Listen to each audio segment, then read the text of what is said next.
Can a life that begins in danger still carry a deep purpose? Why would a figure worshipped as divine choose to grow up as a village child, playing, laughing, and facing ordinary problems? And what can this ancient story really teach us about our struggles today with fear, duty, love, and loss?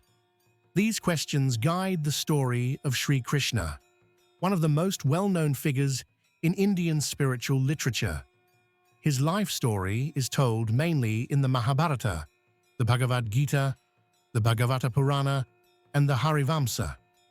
These are sacred and epic texts respected by millions, but they are religious and cultural narratives, not modern historical biographies. In this video, we will share what these texts say and also look at how people understand their meaning in daily life. Krishna's story moves through many stages: a birth under threat, a childhood in a village among cowherds, moments where he is seen as a protector, a guide in times of war, and finally, a human-like end. Believers see divine purpose in these events, while scholars often study them as myth, poetry, and philosophy. Both views help us see why this story has lasted for centuries. It speaks about destiny not as easy comfort, but as a path shaped by choices, courage, relationships, and inner balance. As we move step by step through these parts of Krishna's life, you may find reflections of your own journey. Stay with us until the end to see how all these moments connect. And if this kind of honest, thoughtful storytelling helps you learn, remember to like the video and subscribe so you don't miss future explorations. In the traditional story, Krishna's life does not begin in peace or comfort, but inside a prison cell, and this detail is found in well-known Hindu texts such as the Bhagavata Purana and the Harivamsa, and is also linked to the wider story world of the Mahabharata. According to these sources, a prophecy warned King Kamsa of Mathura that the eighth child of his sister Devaki would be the cause of his death. Fearing this, Kamsa imprisoned Devaki and her husband Vasudeva, and as the story says, killed their earlier children. These events are part of sacred narrative and belief for many, while historians view them as religious tradition rather than confirmed historical record. Still, the picture painted is clear and human. A child expected to be special is born into fear, control, and danger, not safety. On the night Krishna is born, the texts describe unusual signs, such as the prison guards falling asleep and the chains loosening, allowing Vasudeva to carry the baby out. He travels through the night to the village of Gokul, crossing the Yamuna River, which is described as being in flood, and exchanges the baby with the newborn daughter of Nanda and Yashoda. Believers see divine protection in this journey, while others may see a symbolic message about hope moving through dark times. What stands out is that destiny in this story does not remove the need for human effort. Vasudeva still walks, carries, risks, and acts. The child who will later guide kings and warriors begins life as a helpless baby who depends fully on his parents' courage. Many people today are also born into hard situations, such as poverty, conflict, or family struggle, and this story speaks to that reality. It suggests, as an interpretation, rather than a proven fact, that a difficult beginning does not decide the value or meaning of a life, and that purpose can grow even in places that seem closed and hopeless.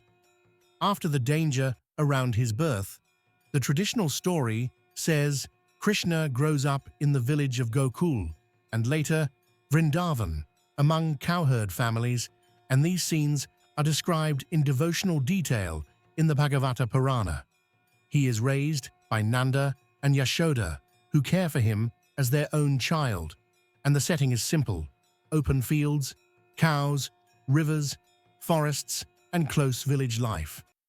In these stories, Krishna is not shown as a distant or serious figure all the time, but as a playful child who runs with friends, tends calves, plays the flute, and becomes famous for stealing butter from the homes of the village women. Believers see these butter stories as loving episodes that show divine joy, while scholars often explain them as symbolic tales that grew in a devotional tradition to express closeness between the divine and ordinary people. Either way, the picture is of a childhood full of movement, laughter, and strong bonds. He is shown surrounded by friends, often called the cowherd boys, and by the gopis, the village women, all living in close contact with nature and animals, which reflects the rural life known in ancient India. At the same time, the texts do not say that danger fully disappears. The larger story still includes threats from Kamsa, but daily life continues with music, games, and shared work. This mix is important. It shows, at least in interpretation, that a meaningful life is not only made of big missions and serious tasks. Joy, play, and affection also shape a person's strength. Many adults today feel that fun and rest are a waste of time, especially when life feels competitive or stressful. These childhood scenes suggest another view, that happiness and connection build emotional balance and trust. The image of Krishna as a child who plays freely in nature has stayed powerful in art, music, and worship for centuries, which we can verify through temple traditions and literature across India.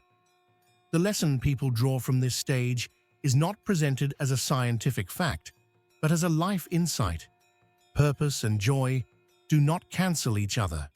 They grow together. One well-known story from Krishna's youth in the Bhagavata Purana is the lifting of Govardhan Hill, and it is often told to explain faith, protection, and the strength of community. In the story, the people of Vrindavan prepare a ritual to honor Indra, the Vedic god linked with rain and storms.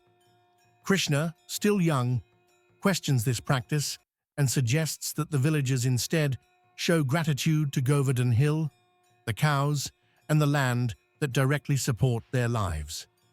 This moment is important because it shows Krishna encouraging a shift from fear-based worship toward appreciation of nature and daily work. According to the text, Indra becomes angry and sends heavy rain and storms to punish the village. Believers understand the next event as a divine act. Krishna lifts Govardhan Hill and holds it like an umbrella, so the people and animals can take shelter for 7 days. Scholars and modern readers often see this as a symbolic story rather than a physical event, representing protection, faith, and unity under crisis. Both views agree that the focus is not only on power, but on care for the community. The villagers do not survive alone. They gather together with their cattle, families, and elders under one shelter. This image connects strongly to real life. Today, people face different kinds of storms, such as natural disasters, financial problems, or social conflict. No single person can solve everything alone.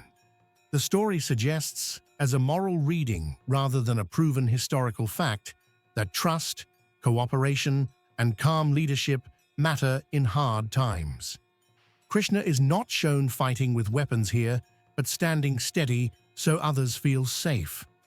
The act of lifting the hill also links faith with nature, reminding listeners that land, animals, and environment support human life. This episode, still celebrated in festivals like Govardhan Puja in many parts of India, shows how an ancient sacred story continues to shape values about gratitude, courage, and standing together when fear feels overwhelming. As Krishna grows older, the traditional story moves from village life to the city of Mathura. and this shift marks a clear change from playful childhood to public responsibility, as described in the Bhagavata Purana, Harivamsa, and the wider narrative world of the Mahabharata. Kamsa, the ruler of Mathura and Krishna's maternal uncle, is shown as a fearful and harsh king who took the throne by force and kept power through control and violence. After learning that Krishna is alive, he invites Krishna and his brother Balarama to Mathura under the excuse of a festival and wrestling event. According to the texts, this is a trap, but Krishna goes anyway, which shows a willing step toward duty rather than hiding in safety. In the arena, Krishna and Balarama face royal wrestlers, and later Krishna confronts Kamsa himself. In the sacred story, Krishna defeats and kills Kamsa, ending his rule, and then frees his parents Devaki and Vasudeva from prison. Believers see this as the removal of evil by divine action, while scholars often read it as a mythic story about the fall of a tyrant and the return of rightful order. Either way, the message about standing against injustice is clear. Krishna is no longer only a child of play. He takes on the burden of correcting wrongs that affect many lives. This stage also shows emotional depth because he meets his birth parents after years of separation, which adds a human layer of family reunion to the larger political change. In real life, growing up often means facing difficult truths about the world, such as unfair systems or harmful leadership, and deciding whether to stay silent or act. The story suggests, as an interpretation, that responsibility is a sign of maturity. Comfort, friendship, and joy were part of Krishna's early life, but they do not stop him from stepping into danger when others suffer. This turning point connects destiny with action, showing that purpose may ask a person to move from private happiness into public duty. In the Mahabharata, Krishna's role shifts again, and here he is not shown as a king seeking land or power, but as a friend, guide, and messenger, especially in his bond with Arjuna, one of the Pandava brothers. Their friendship is presented as deep and based on trust, and this becomes very important when a great war between the Pandavas and Kauravas seems unavoidable. Before the war begins, both sides seek Krishna's support. The epic says Krishna offers a choice. One side can have his large army, and the other can have him alone, but he will not fight. Arjuna chooses Krishna himself, while the Kaurava prince Duryodhana chooses the army.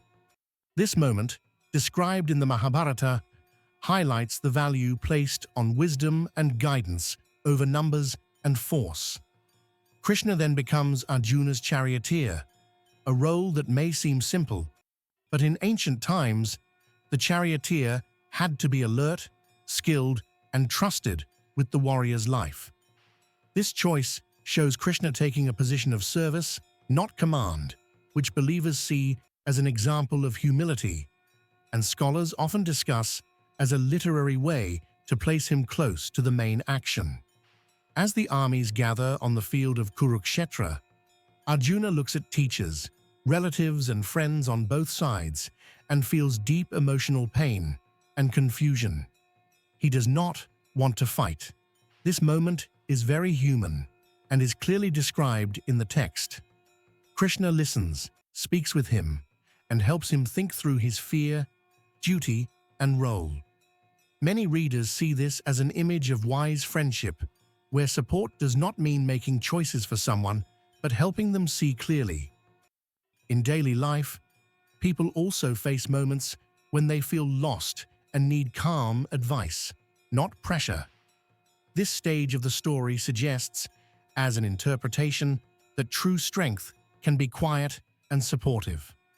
Power is not only in ruling, it is also in standing beside someone in their hardest hour, guiding without forcing, and staying steady when others feel shaken.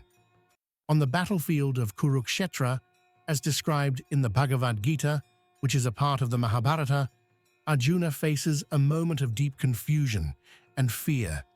He sees friends, family, and teachers on both sides of the war and feels paralyzed, not knowing what is right or wrong. This moment is very human, and the text does not hide it. It shows that even the greatest warriors can be overcome by doubt and emotion. Krishna, as his charioteer and trusted guide, listens carefully before speaking, and in these teachings he explains important lessons about action, duty, and inner balance. Krishna tells Arjuna to act according to his dharma, his duty as a warrior, but without attachment to the results. This concept, known as karma yoga, is central to the text.